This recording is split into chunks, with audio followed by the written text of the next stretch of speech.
Tuhan lihat kerinduan hati kita, kerinduan jiwa kita. Kita ingin jiwa ini diisi dengan kebenaran firman Allah. Mari kita masuk dalam kebenaran firman Allah. Kita akan buka di dalam 1 Yohanes pasal yang kedua, ayat yang ke-6. Seperti saya katakan minggu yang lalu, temanya rencana penebusan Tuhan. Minggu yang lalu bagian A, sekarang bagian B.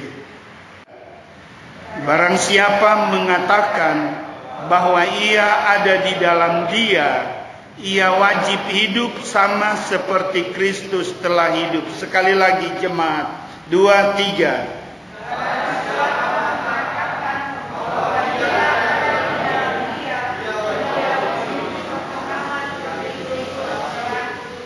Haleluya, puji Tuhan, silakan duduk. Kita kembalikan ucapan syukur kita kepada Tuhan. Oleh rahmatnya semua dengan keadaan tubuh yang sehat dan diberkati Tuhan. Amin. Semua kita gagah kuat, bukan karena kita, tapi semua karena Tuhan. Firman Allah di sini dia berkata, barang siapa mengatakan bahwa ia ada di dalam Yesus, ia wajib hidup sama seperti Kristus telah hidup.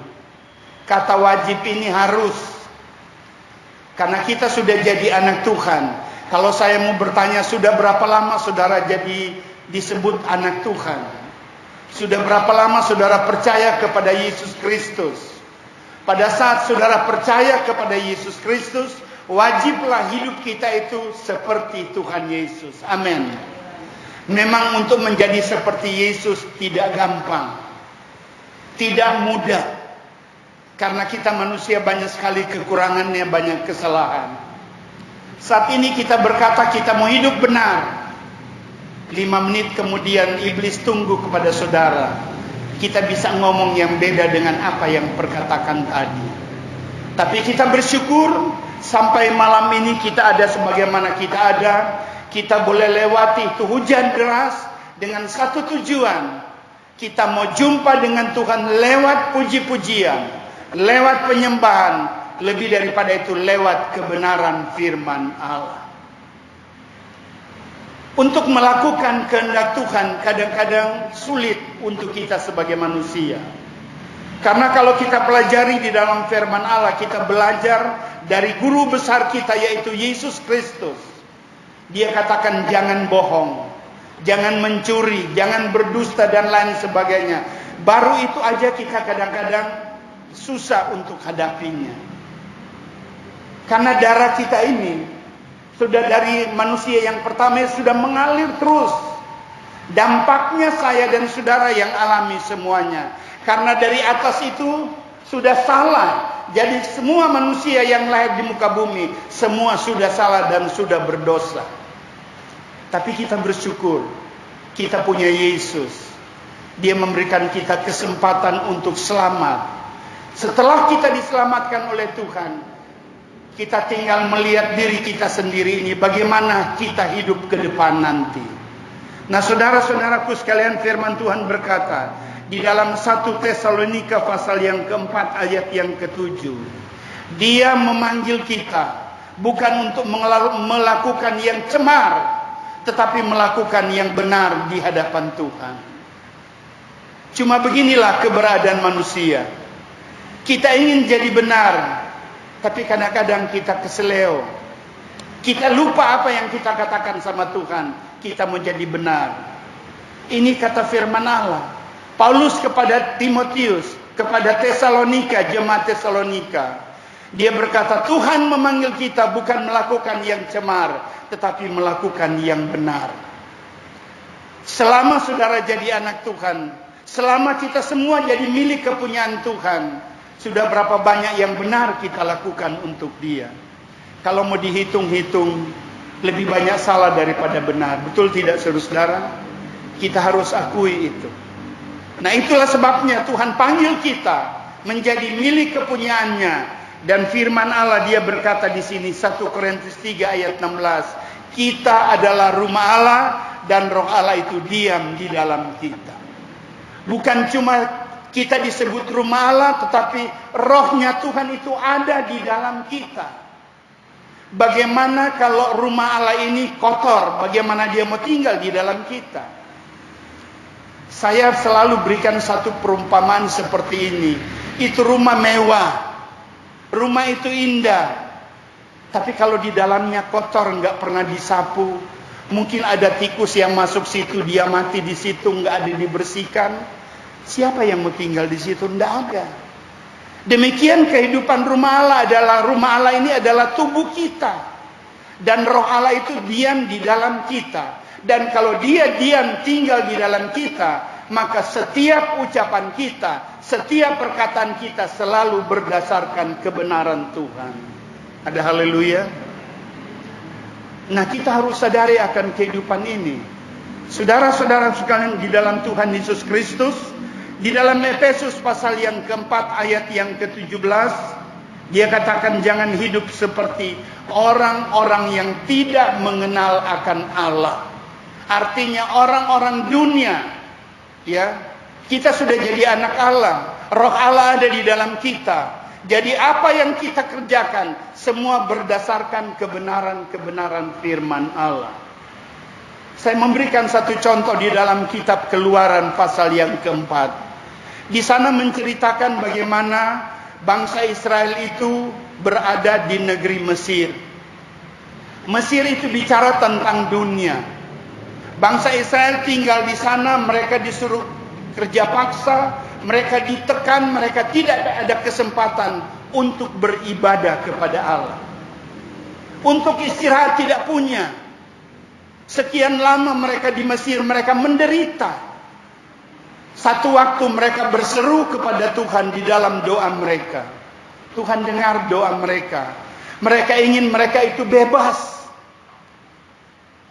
Tuhan datang memakai seorang yang bernama Musa.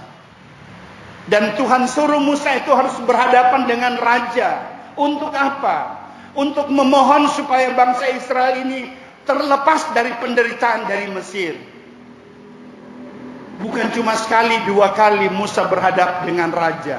Berkali-kali kata firman Allah, memohon kepada raja supaya bangsa Israel itu lepas dari Mesir. Dan mereka pergi keluar dari Mesir pertama-tama untuk beribadah kepada Allah. Kesimpulannya firman Allah berkata, raja belum terima. Tuhan keraskan hati raja. Kenapa? Sedangkan Tuhan sudah pakai Musa untuk datang memohon supaya raja itu mengizinkan pergi bangsa Israel. Tetapi Tuhan itu mengeraskan hati raja. Maksudnya Tuhan supaya dia akan melihat rencana Allah di dalam hidup ini. Tuhan katakan kepada Musa, kalau dia tidak terima permohonan kamu, aku akan lemparkan 10 hukum, 10 tulah, 10 penderitaan. Kalau saudara baca di dalam kitab Keluaran ini ada 10 penderitaan atau 10 hukuman untuk raja ini. Dan saya ambil satu saja, hukuman yang ke-10, yaitu setiap anak sulung manusia maupun anak sulung binatang itu dia akan mati. Nanti ada satu tangisan yang besar-besaran terjadi di Mesir. Karena ada kematian-kematian yang terjadi.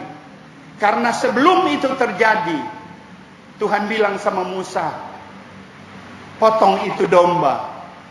Ambil darahnya, gosok di tiang, di dua samping kiri kanan pintu dan di atas pintu. Dan kalau waktu malam malaikat maut lewat, dia lihat ada darah di pintu. Maka rumah-rumah itu selamat semuanya penghuninya. Tetapi bagi pintu-pintu yang tidak ada tanda darah, di sana ada kematian dan tangisan. Nah, saudaraku sekalian, karena Israel patuh dan taat kepada firman Allah, mereka semua selamat karena ada darah. Tapi kita lihat di Mesir itu, orang-orang rumahnya yang tidak punya tanda darah, semua ada tangisan. Saudara bisa bayangkan, kalau semua menangis pada waktu tengah malam, merinding tidak saudara-saudara? Ada seruan tangisan di sana. tangisan di sini dan lain sebagainya. Itu malam-malam menakutkan. Dan akhirnya hukuman yang ke-10 itu didengar oleh raja. Dan kemudian raja izinkan Israel berangkat. Dari Mesir sampai di Laut Teberau yang besar, mereka terus dikejar oleh musuh. Tapi setelah mereka lewati Laut Kulsum, Laut Teberau, sekarang mereka menghadapkan diri mereka dengan Allah sendiri. Kalau tadi dari Mesir sampai di Laut Teberau, itu Mesir kejar terus mereka. Tetapi Tuhan selamatkan mereka.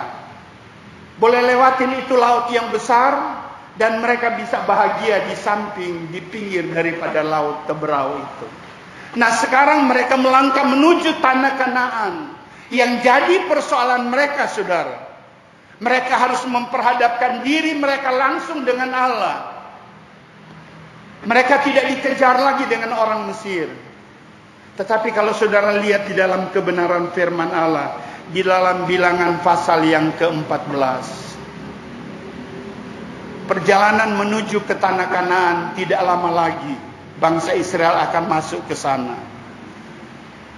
Tetapi firman Allah di sana dia berkata, cuma soal makan, soal minum mereka merenggut kepada Tuhan. Cuma soal makan, soal minum mereka katakan, kenapa Tuhan bawa kami di sini? Apa Tuhan mau bikin mati kami di sini? Kami teringat lebih baik kami pulang ke Mesir. Saudara bisa bayangkan, Israel pada waktu itu tidak ada pengucapan syukur kepada Allah. Tidak ada terima kasih kepada Musa. Musa sudah berjuang, Allah sudah bela. Sekarang mereka sudah menang, sudah bebas. Cuma soal makan, soal minum, mereka bilang mereka ingat kembali lagi ke Mesir. Ini menjadi satu gambaran hidup kekristenan kita. Kita sudah dipanggil, dipilih oleh Tuhan. Saudara dan saya sudah menjadi rumah daripada Allah, rumah Roh Kudus. Sekarang hidup kita ini jangan kita hidup semaunya kita. Jangan kita hidup seperti orang-orang yang tidak percaya kepada Allah. Tapi mari kita harus hidup punya prinsip hidup. Sebagai anak Tuhan, tetap anak Tuhan. Apapun yang terjadi, kita adalah anak Tuhan. Kita sudah lepas dari penderitaan dunia. Jangan kita ingin kembali lagi cuma soal kecil. Persoalan yang kita hadapi sekarang ini sebenarnya tidak segawat yang lalu-lalu. Yang kita hadapi corona. Selalu orang bilang corona, orang bilang corona. Itu roh ketakutan melanda dunia, termasuk Cilandak dan sekitarnya. Semua takut, takut dan takut dan takut. Nah sekarang, cuma dengan persoalan ini kita harus berbalik tinggalkan Tuhan. Saya sampaikan kepada saudara, jangan. Karena Tuhan itu adalah air kehidupan. Amin saudara. Dia adalah juru selamat kita. Sekali kita sudah percaya kepada Tuhan Yesus, tetap Tuhan Yesus. Amin. Saudara bisa angkat tangan. Haleluya. Inilah pengakuan kita kepada Tuhan. Kita jangan lihat seperti Israel yang dulu. Cuma soal makan, soal perut. Mereka bilang mau pulang lagi ke Mesir. Mau jadi apa kalau kita kembali ke dunia? Paulus dia katakan ikut Tuhan itu harus pikul salib. Ikut Tuhan itu bukan lenggang kangkung, lenggang Semarang. Senang terus, bahagia terus. Firman Tuhan bilang ada musimnya dia dinanam, ada musimnya dia bertumbuh, dan ada musimnya dia berbuah.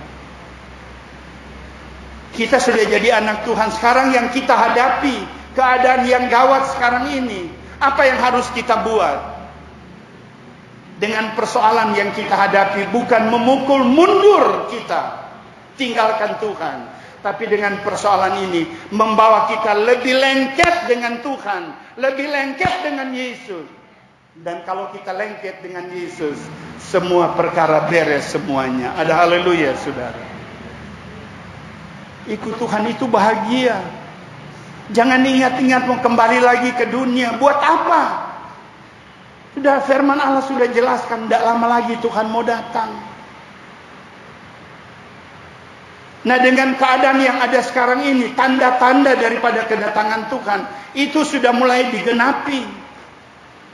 Injil dikabarkan, diberitakan di mana-mana. Mungkin saya dan saudara tidak pergi ke sana, tetapi dengan WA saudara, ya WhatsApp saudara, dengan lain-lain semua itu Injil sudah masuk sampai ke pedalaman. Dan di sini kita melihat bahwa enggak lama lagi Tuhan mau datang. Dan buktinya kita lihat keadaan sekarang ini.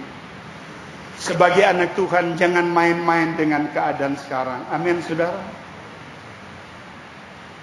Orang aja beriman kepada Tuhan bisa kena dengan cobaan ini. Bagaimana tidak beriman kepada Tuhan? Saya ingat teman-teman saya seperjuangan sebagai hamba-hamba Tuhan, pelayan-pelayan Tuhan. Mereka diserang dengan virus ini, mereka pulang semuanya. Kita tidak tahu keberadaan kita, tapi sebagai anak-anak Tuhan, kita jangan main-main dengan kebenaran firman Allah. Firman Allah ajarkan kepada kita kalau kita harus belajar takut akan Tuhan dan kasih mengasihi satu sama yang lain. Karena firman Allah berkata di dalam Yohanes 8 ayat 1 sampai 10. Ada cerita seorang perempuan, dia berzina. Ahli Taurat dan orang Farisi menangkap dia dan dibawa kepada Yesus. Dan mereka berkata, Yesus ini orang ini, perempuan ini berzina. Tapi firman Allah berkata, mereka cuma mau mencobai Yesus. Memang ahli Taurat dan orang Farisi suka mencobai Yesus. Mereka mau lihat kekurangan-kekurangannya Yesus. Setelah itu Yesus berkata, siapa yang tidak berdosa, lemparkan perempuan ini dengan batu. Firman Allah mengajar dia bertulis di tanah. Pada waktu dia mengangkat muka, dia katakan orang-orang itu sudah pergi. Cuma dengan perkataan itu menyadarkan mereka. Kalau yang tidak berdosa, lemparin perempuan ini dengan batu. Nah, saudara-saudaraku sekalian, kita sebagai umat-umat Tuhan, firman Tuhan katakan kalau ada yang berbuat salah, kita angkat dia. Kita lindungi dia, kita bimbing dia. Mungkin dia sudah menuju kepada kehancuran, mari kita ajak dia kembali untuk lebih percaya hanya kepada Tuhan. Bukan orang sudah jatuh kita tambah tekan, kita tambah tindis dia. Tidak, saudara. Ini yang Yesus ajarkan. Galatia pasal yang ke-6 ayat yang pertama. Dia berkata begini. Saudara-saudara, kalaupun seorang kedapatan melakukan sesuatu pelanggaran, maka kamu yang rohani harus memimpin orang itu ke jalan yang benar dalam roh lemah lembut, sambil menjaga dirimu sendiri supaya kamu juga jangan kena pencobaan. Nah, kalau ada saudara kita yang berbuat salah, nah kita sebagai yang rohani, firman Allah katakan kita rangkul dia, ajar dia, didik dia kembali kepada jalannya Tuhan. Dan yang kedua, kita harus menjaga diri kita. Karena ada orang-orang munafik.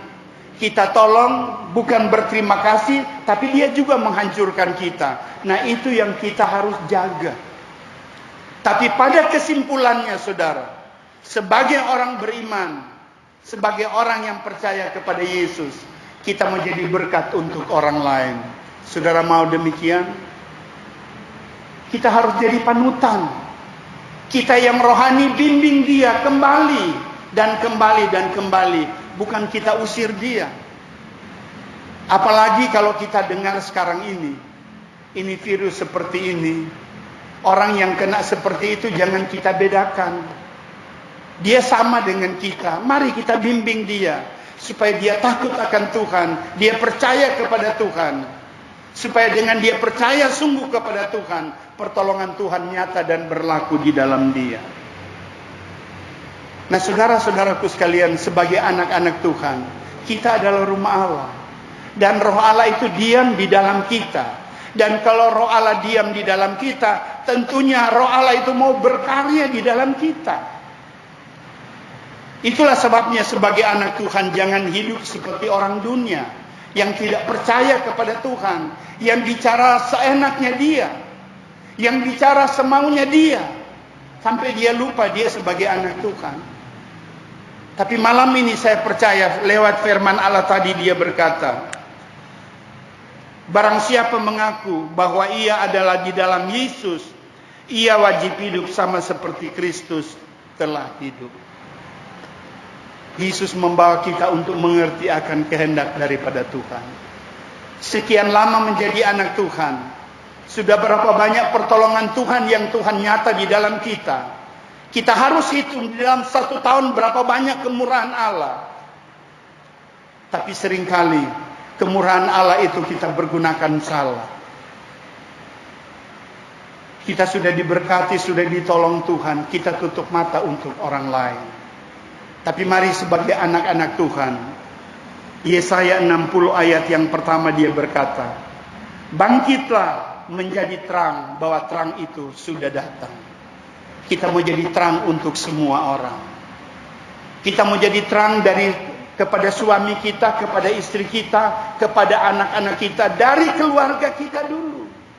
Setelah di keluarga kita, baru kita keluar dari sobat kenalan kita. Dan terus dan seterusnya. Supaya mereka diselamatkan oleh Tuhan, sebagaimana Tuhan menyelamatkan saya dan saudara. Sebab itu lewat firman Allah malam hari ini saya tidak berbicara panjang. Sebentar kita akan makan perjamuan. Saya berkata seperti ini, kesalahan masa lalu tidak bisa diubah lagi, tetapi kita bisa mengubah masa depan kita dengan tidak melakukan kesalahan yang sama, agar masa depan kita lebih baik dipenuhi dengan berkat-berkat Tuhan. Kita bisa merubah masa depan kita, asal jangan kita melakukan hal yang buruk seperti yang kita lakukan, supaya kita diberkati, disehat-sehatkan oleh Tuhan, dilindungi oleh Tuhan, dipelihara oleh Tuhan, mulai dari anak-anak sampai orang tua, dan semua keluarga akan diberkati, ditolong oleh Tuhan.